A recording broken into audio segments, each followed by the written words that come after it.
And welcome everyone. Welcome to the channel truth behind the curt. आज हम बात करेंगे वो कंट्री। मैं ऐसा पहला व्यक्ति नहीं हूँ, मैं आखिरी भी नहीं जिसके लिए उसकी मातृभूमि उसकी जन्नत हो। हमसे पहले भी कई आए और हमारे बाद भी कई और आएंगे। उनमें से एक महान राजा महाराणा प्रताप। आज हम उनकी बात करेंगे। ये हमारे एपिसोड्स के अगले पन्ने का एक हिस्सा है, और सिर्फ हमारे एपिसोड्स का नहीं, हमारे देश का एक ऐसा हिस्सा न जिसे भुलाया जा सकता है और ना ही किसी को भूलने दिया जा सकता है। महान राजा, महान नायक, जानते हैं उनके बारे में। कहा जाता है कि महाराणा प्रताप भारतीय इतिहास में एक महान व्यक्ति थे और राजपूत गौरव, बहादुरी के प्रतीक। और मेवाड़ के राजा थे, जो पश्चिमोत्तर भारत का एक क्षेत्र था। और उन्होंने 1572 से 1597 यानी 1572 से 1597 तक शासन किया। मुगल साम्राज्य के विरोध का सामना करने के बावजूद, जो समय पर अपनी शक्ति के चरम पर था, महाराणा प्रताप ने अपनी जमीन पर डटे रहे और अपने राज और लोगों का जमकर बचाव किया। थोड़ी और सी जानकारी है। महाराणा प्रताप का जन्म 1540 में उदय सिंह द्वितीय और रानी धीर बाई के यहाँ हुआ था।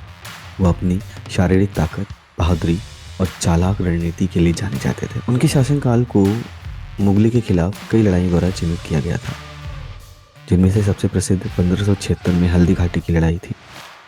उस लड़ाई में महाराणा प्रताप ने सिर्फ 3000 से अधिक सैनिकों की सेना के साथ एक बहुत बड़ी विशालकाय मुगल सेना के नेतृत्व में लड़ाई लड़ी।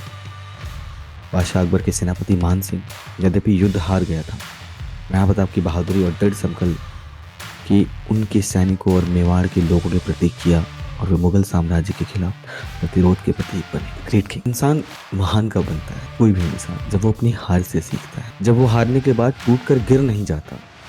हारने के बाद उसको ये होता है कि नहीं, मुझे और लड़ना है, मैं अपनी हार से सीखूंगा। तो कहते हैं कि युद्ध में हार के बावजूद महाराणा प्रताप ने मुगलों के खिलाफ अपना संघर्ष जारी रखा। कई वर्षों तक छिपे रहे। उन्होंने मुगल सेना पर गुरिल्ला हमलों का नेतृत्व करना जारी रखा तथा अधिकांश मेवाड़ पर कब्जा कर लिया। उनके साहस और वीरता ने मेवाड़ के लोगों का दिल जीत लिया और उन्हें महाराणा अर्थात महान राजा की उपाधि दी गई। महाराणा प्रताप एक दूरदर्शी योद्धा थे, शासक थे। उन्हें शिक्षा का महत्व बहुत पता था। उन्होंने अपने राज्य में ज्ञान के प्रसार के लिए बहुत काम किया। उन्होंने लोगों से कहा कि आप पढ़ाई करें, एजुकेशन लें, ज्ञान प्राप्त करें, और न्याय में वो हमेशा निष्पक्षता रखते थे। उनकी लड़ी गई कुछ लड़ाइयाँ, तब हल्दी घाटी का युद्ध महाराणा प्रताप द्वारा लड़ी गई सबसे प्रसिद्ध लड़ाइयों में से एक थी, और इसे मुगल साम्राज्य के खिलाफ उनके संघर्ष में एक महत्वपूर्ण मोड़ माना जाता है। इस लड़ाई में महाराणा प्रताप ने मान सिंह के नेतृत्व में मुगल सम्राट अकबर की सेना का सामना किया।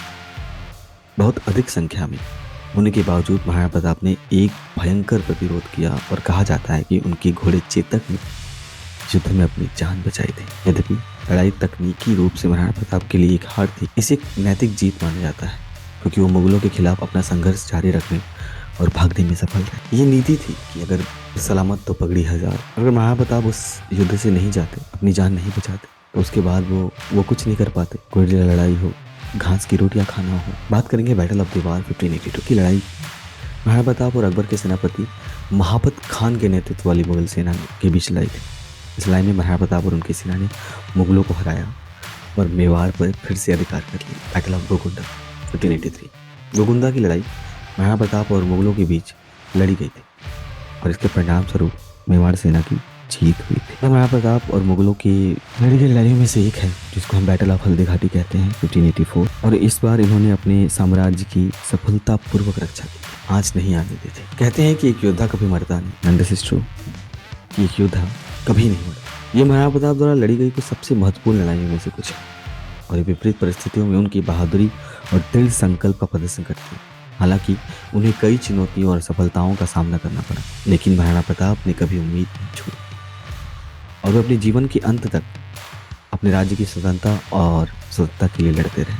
उनकी विरासत पूरे भारत में लोगों को प्रेरित करती, और वे उत्पीड़न के खिलाफ साहस और दृढ़ संकल्प के प्रतीक बने रहे। ये ज़रूरी है कि हमारी जो जनरेशन है उन्हें ये पता हो कि जब हार के गिर जाते हैं ना, तो हमें उठना चाहिए, अपने लक्ष्य के प्रति प्रेरित होना चाहिए, अपने लक्ष्य के प्रति और मेहनत करनी चाहिए। जब अपने लक्ष्य के प्रति डिगेंगे नहीं, अरे रहेंगे अपने लक्ष्य पे, तो जरूर एक दिन सफलता आपको मिलेगी। हार के, टूट के गिर जाना और फिर ना उठना ही असफलता की कहानी लिख जाता है। सफल बनने के लिए मेहनत करनी पड़ेगी और हार से डरना नहीं।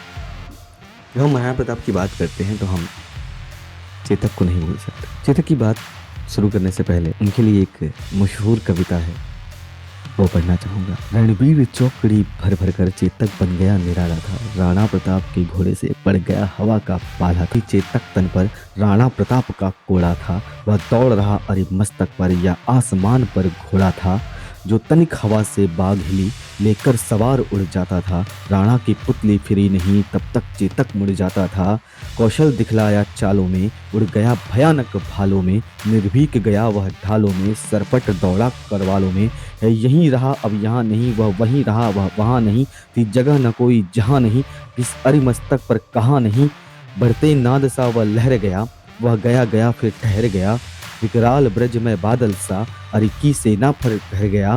भाला गिर गया गिरा निसंग, हाइटापो से खन गया अंग, बैरी समाज रह गया दंग, घोड़ा एक ऐसा देख रंग। चर्चे तक पर तलवार उठा रखता था भूतल पानी को, राणा प्रताप सिर काट काट करता था सफल जवानी को। कल कल बहती थी रणगंगा, अरे दल को डूब नहाने को, तलवार वीर की नाव बनी चटपट उस पार लगाने को। वैरी दल को ललकार गिरी वह नागिन सी फुफकार गिरी, था शोर मौत से बचो बचो तलवार गिरी तलवार। महाराणा प्रताप के घोड़े का नाम था, वह एक अत्यधिक बेशकीमती और वफादार घोड़े, और उन्होंने महाराणा प्रताप द्वारा लड़ी गई कई लड़ाइयों में महत्वपूर्ण भूमिका निभाई। उदाहरण के लिए बात करें तो हल्दी घाटी के युद्ध में यह कहा जाता है कि चेतक ने महाराणा प्रताप को मुगल सेना से बचने में मदद की प्रक्रिया में उनकी जान बच गई। चेतक को भारतीय इतिहास में व्यापक रूप से याद किया जाता है और माना जाता है उसे भारत के सबसे प्रसिद्ध घोड़ों में से एक। जब आप सही का साथ देते हैं ना, तो आपका साथ सब देते और आपका प्रेम, आपकी हिम्मत बेजुबान को भी समझ में आती है। महाराणा प्रताप भारतीय इतिहास में एक प्रतिष्ठित व्यक्ति बने जिन्हें उनकी बहादुरी, दृढ़ संकल्प और नेतृत्व के लिए माना जाता है।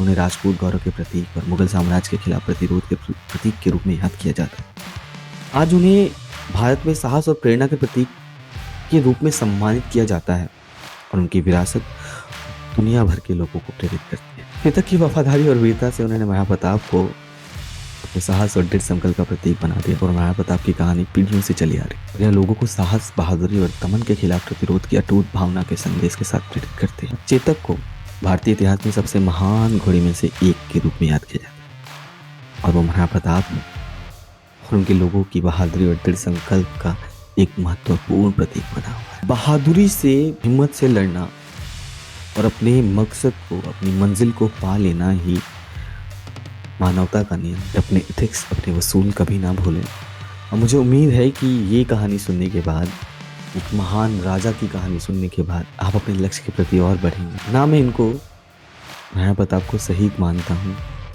ना मैं किसी के मुंह से सुनना चाहता हूँ कि वो अब नहीं रहें, क्योंकि वो जिंदा हैं हमारे दिलों में।